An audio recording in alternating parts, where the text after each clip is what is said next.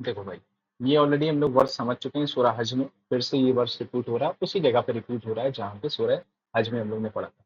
अल्लाह ने कहा कि हमने बनाया इंसान को खनखनाती हुई मिट्टी से, एक्सट्रैक्ट ऑफ द क्ले, उससे बनाया अपनी एसेंस ऑफ द क्ले। ठीक है, जो चीजें आपको क्ले में मिलती, मट्टी में मिलती, वही आपको इंसान के अंदर मिलेंगी, जैसे कैल्शियम, पोटेशियम, मैग्नीशियम, ये सारी चीजें हम आपको बता चुके हैं।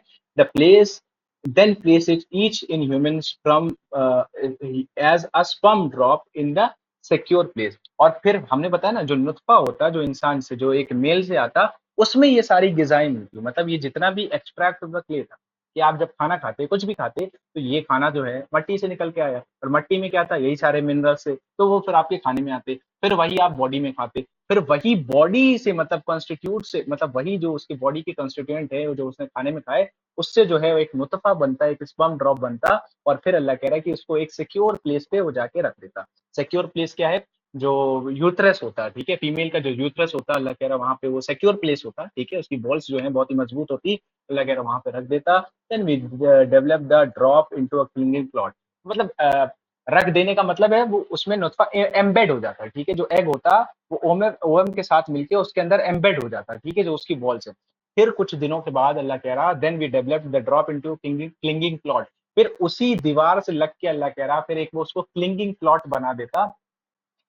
खून का लोथड़ा जिसको बोलते हैं, ये खून का लोथड़ा गलत ट्रांसलेशन होता है। क्लिंगिंग प्लॉट मतलब एक ऐसी चीज जो कि सक कर रही हो, कि मतलब कुछ ले रही हो। ठीक है, जैसे लीच होता है, लीच जैसे खून चूसता है ना, इसी तरीके से वो एक ऐसा चीज बन जाता है जो कि कुछ सक कर रहा हो उस मतलब वॉल से, ठीक है, लग के। Then develop the clot into a lump of flesh, और फिर अल्लाह कह रहा उस क्लॉट को, मतलब वो जो एक खून जैसी चीज थी, लंप जो था, लीच जो था, उसको वो बदल देता है खून एक लंप ऑफ फ्लेश में। ठीक है, इसके लिए जो वर्ड यूज हुआ है वो हुआ है मुदगा। मुदगा बोलते हैं, जैसे हमने आपको बताया था कि जैसे कोई गोश्त का टुकड़ा लो, उसको चबाओ, ठीक है, चबाओ थोड़ी देर और फिर वो निकाल लो, तो जो मतलब निकल के आएगा ना, जो दांतों के निशान जैसे बने रहेंगे, वही असल में बन जाता है, ठीक है। इसका मतलब होता है मुद्गा। Then develop the clot into a lump of flesh, then develop the lump then develop the lump into bones. भाई ये बहुत तगड़ी चीजें बता रहा हूँ आपको, मेडिकल साइंस उस समय तक की इतनी एडवांस नहीं थी, तो इसकी जरा आप इंटेंसिटी को समझो कि यहाँ पे बात क्या चल रही। अल्लाह कह रहा पहले उसने इंसान के स्पर्म को बनाया और उसमें वो सारी गिजाएं डाली जो कि मिट्टी में पाई जाती, फिर उसको वहां पे रखा एक वेल प्रोटेक्टेड जगह पे जो कि यूट्रस है, फिर अल्लाह ने कहा उसके अंदर उसको एम्बेड कर दिया, ठीक है। ये पूरा एम्ब्रियोलॉजी का या पूरा ह्यूमन डेवलपमेंट का आपको प्रोसेस बताया जा रहा है। फिर अल्लाह कह रहा कि उसको वहां एम्बेड कर दिया, फिर वहां से वो एक क्लिंगिंग क्लॉट बना, फिर वो क्लिंगिंग क्लॉट जो है लंप ऑफ फ्लेश बना, और फिर उस लंप ऑफ फ्लेश में कार्ट्रेज, मतलब उसी में जो कार्ट्रेज होता है सॉफ्ट बोन, जैसे आपकी कान की जो हड्डी होती है ना, कान की, ये जो कान जब आप छूते तो ये सख्त भी रहता है और नरम भी रहता है, इसको बोलते कार्ट्रेज बोलते हैं। या नाक की जब टिप को आप छूते ना, नाक की जो आपकी टिप है, तो ये भी जो है एक सख्त, ना ज्यादा सख्त है ना ज्यादा नरम है, ठीक है, इसको कार्ट्रेज बोला जाता है। तो जब है आपकी बोन्स, मतलब उसी उसी के अंदर फिर जो है ना कार्ट्रेज बनता, ठीक है, वही आपकी नरम बोन बनती। Then clothe the bones with flesh, और फिर उसके ऊपर गोश्त चढ़ता, ठीक है, फिर उसके ऊपर सारे मस्कुलर सेल चढ़ते। आप बताओ अल्लाह के अलावा कोई है 1400 साल पहले जो इतना डिटेल में बता सकता हो एक ह्यूमन साइकोलॉजी, मतलब ह्यूमन डेवलपमेंट के प्रोसेस को, कि पहले ये हो रहा। लोग पहले समझते थे कि पहले गोश्त आता फिर उसके अंदर हड्डी आती, अल्लाह ने बताया नहीं, पहले हड्डी बनती फिर उसके ऊपर गोश्त। तो जो डॉक्टर पीथल मोर के बारे में हमने आपको बताया था, उन्होंने ये सारी चीजें एकदम ब्रिलियंसी के साथ बताई कि जो कुरान में जो लिखा, तो एकदम ही मतलब आज की मॉडर्न साइंस को एकदम मतलब हैरान कर देता कि इतना ज्यादा एक्यूरेट कोई कैसे बता सकता, जबकि कोई मॉडर्न मशीनरी थी ही नहीं, इंसान नहीं जान सकता था उसका डेवलपमेंट कैसे हो रहा। अल्लाह कह रहा then we brought it into being as a new creation. अभी देखो खत्म नहीं हुआ बात, यही तो ये मेन बात है। अल्लाह ने उसका हड्डी चढ़ गई, उसके ऊपर गोश्त चढ़ गया अभी, लेकिन वो इंसान नहीं। अल्लाह कहता 120 दिन के बाद, जो मतलब 3 महीने का साइकिल होता, उसके बाद अल्लाह बता रहा फिर अल्लाह उसको इंसान बनाता, मतलब फिर फरिश्तों को हुक्म दिया जाता, और जहां पर भी उसकी रूह रखी होती, जहां पर भी आलमी अरवा में, तो वहां से रूह लाके उसके अंदर डाल दी, फिर उसके ऊपर शेप आता, फिर मतलब वो मतलब उसका चेहरा बनना स्टार्ट होता, उसकी मतलब वो उसका एट्रीब्यूट्स बनने start, attributes in the sense उसकी सलाहियतें आती, फिर वो रूह लाके डाली जाती 120 दिन के बाद। उससे पहले तो आप जब उसको देखोगे, अगर मतलब अगर आप उस प्रोसेस को देखोगे तो आपको कुछ समझ में नहीं आएगा ये क्या है। 120 दिन के बाद अल्लाह बता रहा, ठीक है, यहाँ पे 120 नहीं लिखा, लेकिन जो अरबी यूज हुई है, देखो यहाँ पे समझना आपको पड़ेगा, इस्लाम जो है नंबर्स की कम बात करता है। देखो अब यहाँ पे सुम्मा, ठीक है, एक बार यहाँ सुम्मा आया, ठीक है, उसके बाद आप देखोगे, एक सेकंड रुकना, एक बार यहाँ सुम्मा आया, ठीक है, और 2 सुम्मा आए बीच में, ठीक है, और उससे पहले एक यहाँ पर आया था सुम्मा, ठीक है। तो जो जितने भी यहाँ पे वर्ड्स है, मतलब ये हमने काउंट तो नहीं करे, जितने भी यहाँ पे वर्ड्स हैं, ये पीरियड दिखा रहा है 120 हरफ है यहाँ पे, ठीक है, 120 हरफ है, जो कि एक पीरियड दिखा रहा है 120 दिन के बाद जो है उसका चेहरा बनेगा या उसके अंदर रूह डाली जाए, ठीक है, फिर वो इंसान, अभी तक की हैवान था, अब वो इंसान की शक्ल लेगा, ठीक है। तो ये सारी चीजें आप देखो कितनी ही ज्यादा अमेजिंग है कि आपको कोई 1400 साल पहले ह्यूमन एम्ब्रियोलॉजी के बारे में बता रहा, वो चीजें जो आज के मॉडर्न मशीनरी से पता लगाना भी मुश्किल रहता है, इतना डिटेल में आपको चीजें बताई जा रही हैं, और अल्लाह भी बता रहा है 120 दिन के, ये तो मतलब मॉडर्न साइंस भी मानती कि 120 दिन के बाद मतलब उसका चेहरा बनता और वो सारी चीजें बनती, एक मतलब उसका ब्रेन काम करना स्टार्ट करता। सो ब्लेसेड इज अल्लाह, तबारक, बहुत ही तबारक है, बहुत ही मतलब बरकत वाला है अल्लाह। अहसान एहसानुल खालिकीन, बेस्ट ऑफ द क्रिएटर, कितना अच्छा बनाने वाला है। जी अशरफी जी। बिल्कुल अल्लाह ताला 120 दिन वो 4 महीने के अंदर ही माँ को भी फील होता है बच्चे को अपने पेट के अंदर, उससे पहले फीलिंग नहीं आता। 4 महीना जैसे ही क्रॉस होने वाला रहता है या बीच में ही, तो माँ को अपने रहम में महसूस होता है अपने बच्चे का। तो ये कुरान बिल्कुल वाज़ह है, अल्लाह ताला जो टाइम पीरियड जो इसमें बिल्कुल सही है। 4 जी महीने में फील होता है, माँ को फील होता है अपना बच्चा, मतलब 120 दिन। हाँ जी, हम यही बात 4 करना महीने चाहते में तो रूह भी अल्लाह ताला लिखा हुआ भी है ना कि 4 महीने में रूह फरिश्ते आके रूह फूँकते हैं, जहाँ भी उसका रूह है उसमें रूह जान डालते हैं। उस गोश्त के लोथड़े में जान डालते 4 महीने के अंदर। जी। क्योंकि फीलिंग हम अपना बता रहे हैं कि सच में है कि 4 महीने में ही माँ को भी बच्चे का फीलिंग होता है, उसके हरकत का, उसके मूवमेंट